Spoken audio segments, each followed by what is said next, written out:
नमस्कार साथियों। इस वीडियो में हम लोग कवर करेंगे महत्वपूर्ण जीके जीएस जो कि रेलवे एग्जाम के लिए इंपॉर्टेंट है। ग्रुप डी के साथ साथ एनटीपीसी सीबी 2 एग्जाम के लिए इंपॉर्टेंट है, जिसका एग्जाम डेट बिल्कुल आपको पता होगा 3 जुलाई बिल्कुल अनाउंस हो चुका है सीबी 2 एग्जाम का। तो बिल्कुल टेस्ट जो देते हुए चलिएगा। पहला प्रश्न कहता है निम्नलिखित में से कौन प्रार्थना समाज से संबंधित नहीं था। बिल्कुल आपके ऑप्शन जो है दिए गए, इसमें से कौन जो है प्रार्थना समाज से जो है संबंधित नहीं था पूछा गया है। तो इसका राइट ऑप्शन जो है बिल्कुल महात्मा गांधी यानी कि सी ऑप्शन राइट हो जाएगा। देखिए बात करेंगे तो महात्मा गांधी जो है, बात करेंगे तो प्रार्थना समाज से कोई संबंध नहीं था।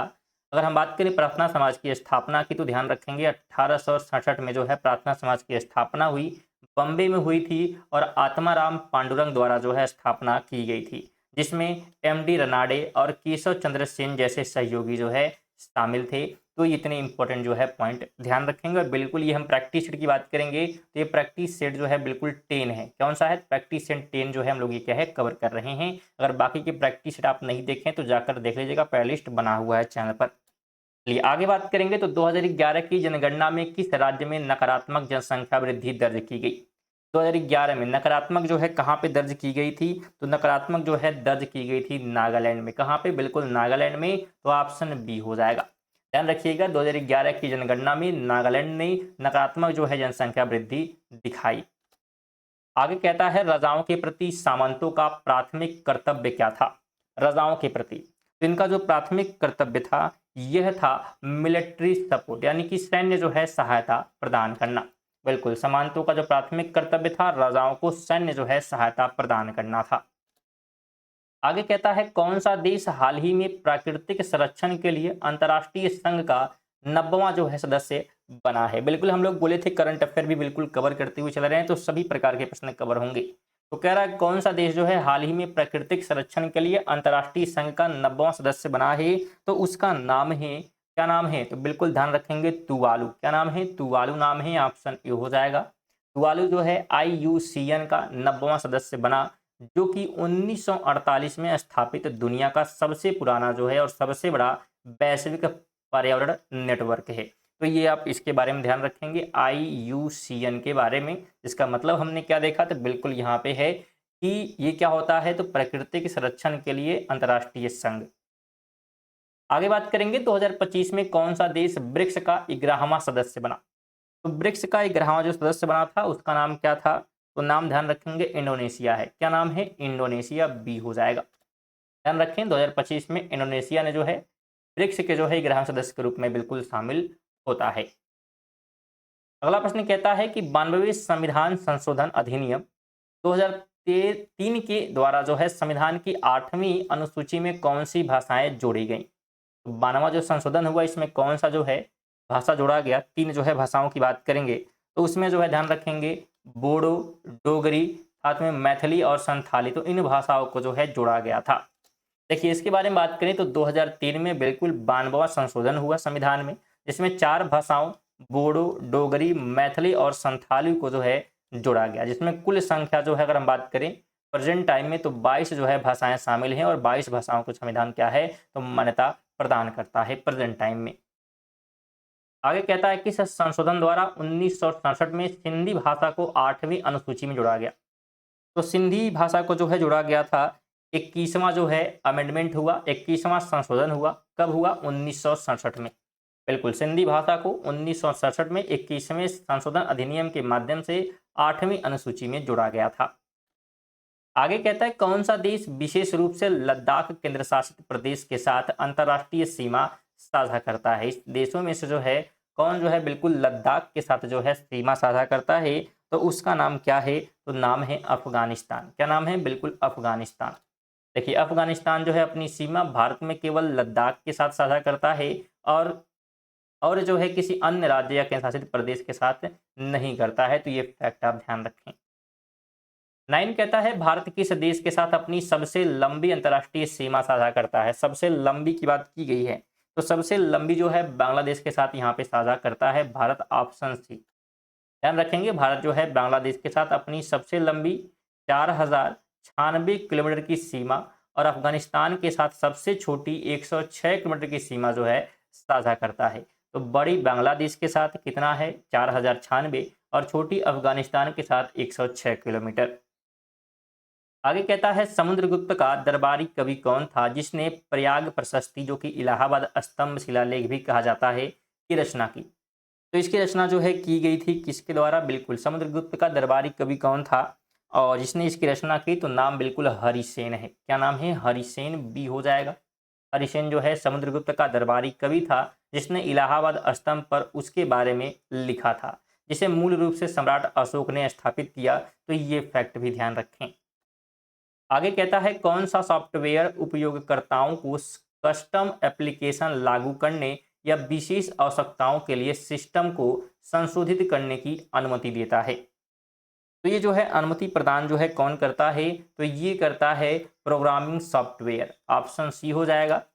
जो विशिष्ट आवश्यकताओं की अगर बात करेंगे, इस आवश्यकताओं के आधार पर जो है एप्लीकेशन बनाने या संशोधित करने के लिए प्रोग्रामिंग सॉफ्टवेयर का जो है उपयोग यहाँ पे किया जाता है। आगे है कि कन्नौज पर नियंत्रण के लिए त्रिपक्षीय संघर्ष किन 3 राजवंशों के मध्य या बीच में लड़ा गया? कन्नौज पर नियंत्रण के लिए तो 3 राजाओं ने जो है यहाँ पे आपस में जो है फाइट किया। उसमें जो है बिल्कुल ध्यान रखेंगे, पल्लव जो है यहाँ पे यानी पाल हैं, राष्ट्रकूट हैं, गुर्जर प्रतिहार हैं। तो ये लोग क्या है यहाँ पे जो है शामिल थे। तो बी ऑप्शन राइट होगा।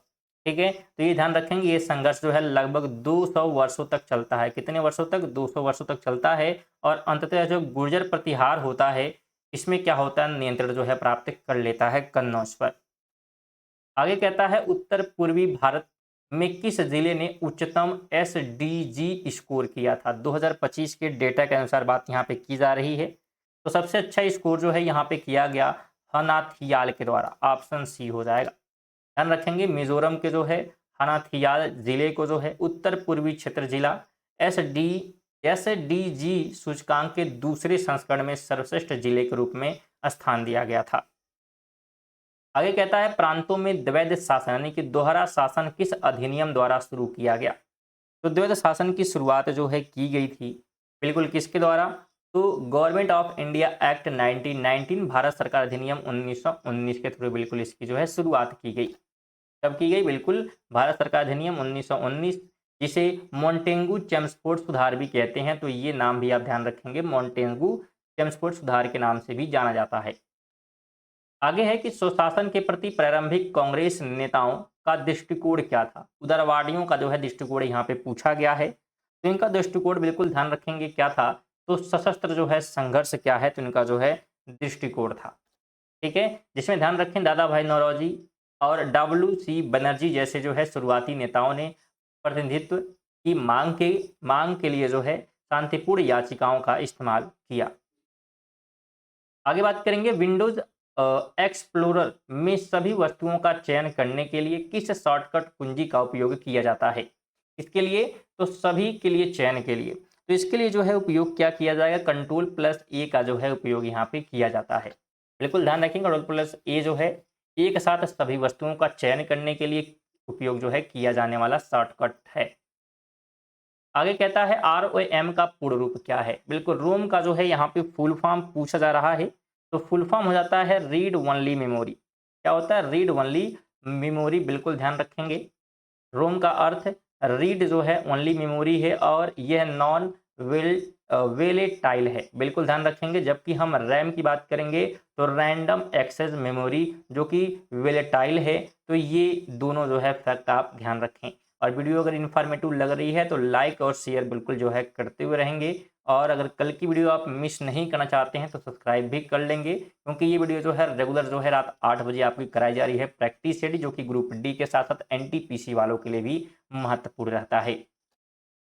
आगे है कि विधायक यानी कि एमएलए या लोकसभा सांसद बनने के लिए आवश्यक न्यूनतम आयु क्या है?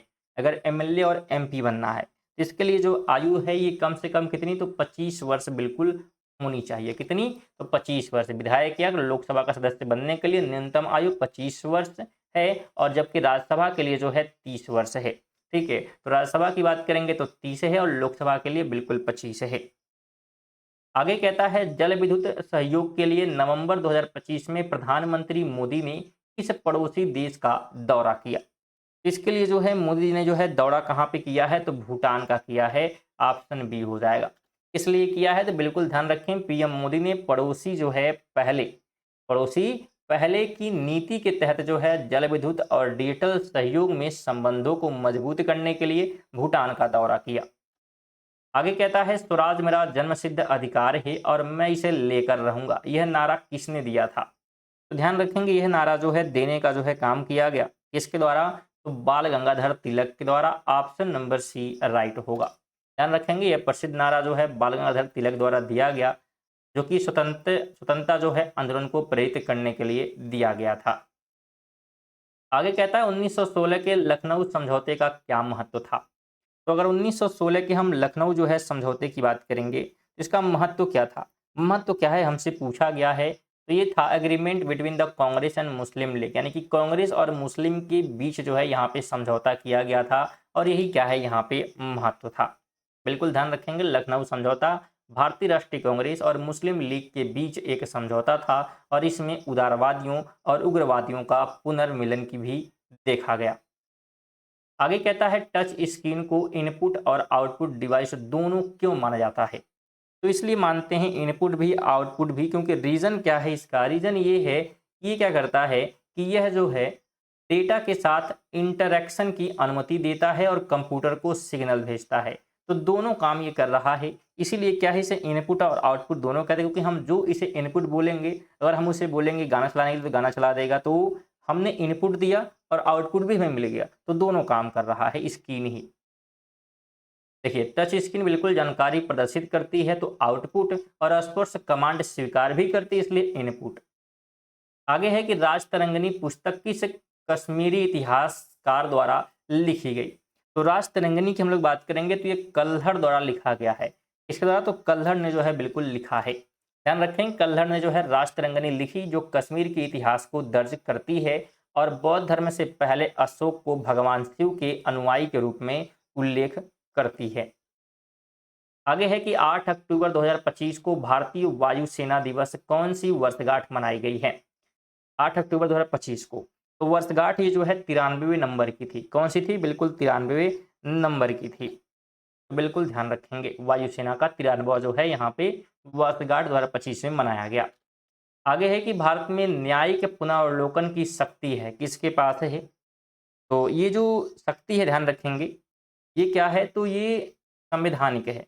क्या है? तो संवैधानिक है। बिल्कुल ध्यान रखेंगे। बात करें इसके बारे में तो अनुच्छेद 13 और 137 जो है न्यायिक पुनरावलोकन का प्रावधान करते हैं, जिससे यह जो है एक संवैधानिक शक्ति बन जाता है। आगे है इनमें से किस देश से होकर भूमध्य रेखा नहीं गुजरती है? भूमध्य रेखा की बात करेंगे तो यह जो है नहीं गुजरती है रवांडा से। कहाँ से? तो रवांडा से। ध्यान रखेंगे भूमध्य रेखा जो है इक्वाडोर, कोलंबिया, ब्राजील, इंडोनेशिया और केन्या जैसे देशों से होकर गुजरती है, लेकिन इक्वेटोरियल गिनी या रवांडा से नहीं गुजरती है। 27 कहता है हड़प्पा के लोग संभवतः तांबा कहाँ से प्राप्त करते थे? तो इन्हें जो है तांबा जो है प्राप्त होता था राजस्थान से। कहाँ से? राजस्थान से। बिल्कुल ध्यान रखेंगे वर्तमान राजस्थान से तांबा और दक्षिण भारत से जो है ये सोना प्राप्त करते थे। आगे है कि भारत में सांप्रदायिक निर्वाचन के जनक के रूप में किसे जाना जाता है? सांप्रदायिक निर्वाचन के जनक की बात की जा रही है तो लॉर्ड जो है मिंटो को क्या है यहाँ पे बिल्कुल जो है माना जाता है। ध्यान रखेंगे भारतीय जो है परिषद अधिनियम 1909 के सुधारों के कारण वायसराय लॉर्ड मिंटो को सांप्रदायिक निर्वाचन के जनक के रूप में जाना जाता है। 29 कहता है 1857 के विद्रोह के दौरान नाना साहब के सेनापति कौन थे? तो 1857 में जो है विद्रोह के समय नानापति की अगर हम सेनापति की बात करेंगे तो उनका नाम था तात्या टोपे। क्या नाम था? बिल्कुल तात्या टोपे, बी हो जाएगा। तात्या टोपे ने जो है नाना साहब के सेनापति के रूप में बिल्कुल कार्य किया। आगे कहता है अमेरिका में प्रचलित और ट्रैक फार्मिंग क्या है? तो अगर हम ट्रैक जो है फार्मिंग की बात करते हैं तो ध्यान रखेंगे ये है क्या? तो शहरों के पास सब्जियों, फलों और फूलों की गहन खेती को ही क्या है यहाँ पे कहा जाता है।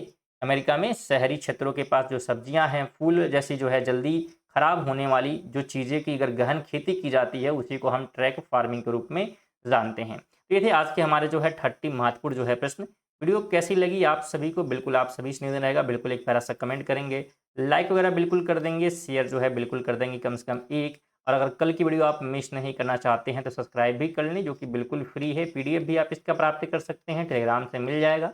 और टेलीग्राम का जो लिंक है डिस्क्रिप्शन में है, जहाँ पे जाकर आप जुड़ सकते हैं टेलीग्राम से और इसका PDF ले सकते हैं। चलिए मिलते हैं अगली वीडियो में, तब तक के लिए जय हिंद, वंदे मातरम।